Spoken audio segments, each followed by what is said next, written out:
வணக்கம். சற்று முன் கிடைக்கப்பெற்ற மிக முக்கியமான செய்தி ஒன்று வெளியாகி உள்ளது.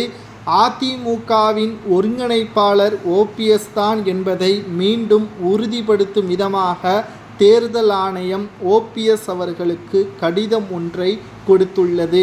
அதில் 2026 வரை அதிமுகவின் ஒருங்கிணைப்பாளர் ஓபிஎஸ் தான் என்றும் அதை யாராலும் மாற்ற முடியாது. 2026க்கு பிறகு தேர்தல் நடத்தும் பொழுது ஓபிஎஸ் அவர்கள் அதில் கலந்து கொள்ளலாம் என்றும் கூறியுள்ளது. இந்த நிலையில்தான் இப்பொழுது இரட்டை இலை சின்னம் யாருக்கு உரிமை உள்ளது, அந்த அதிகாரத்தை கொடுக்கக்கூடிய உரிமை யாருக்கு உள்ளது என்று பார்க்கும் பொழுது பொதுச்செயலாளர் வழக்கு நீதிமன்றத்தில் நடந்து கொண்டிருக்கிறது. ஆனால் ஒருங்கிணைப்பாளர் வழக்கு நீதிமன்றத்தில் நடக்கவில்லை.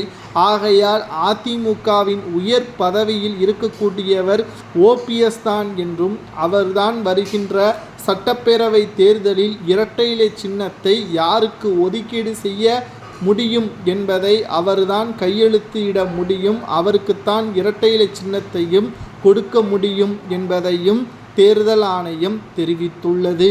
இந்த நிலையில்தான் மிகப்பெரிய ஒரு எதிர்பார்ப்பிற்கு மத்தியில் ஓபிஎஸ்ஸிற்கு கிடைத்த அதிர்ஷ்டமாக இந்த தகவல் பார்க்க முடிகிறது.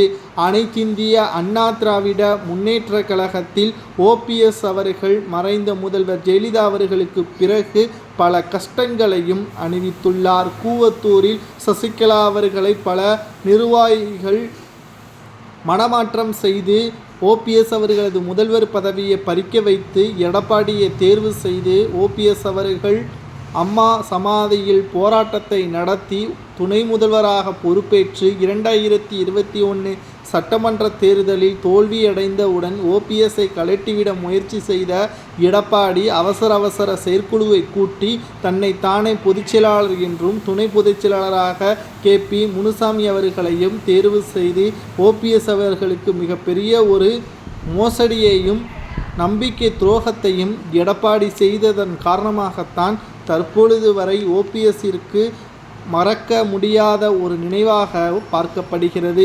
அது மட்டுமல்ல, எடப்பாடி பழனிசாமியை மக்கள் வெறுப்பதற்கும் தோல்வியடைய வைப்பதற்கும் இதுவே ஒரு காரணமாகவும் பார்க்கப்படுகிறது.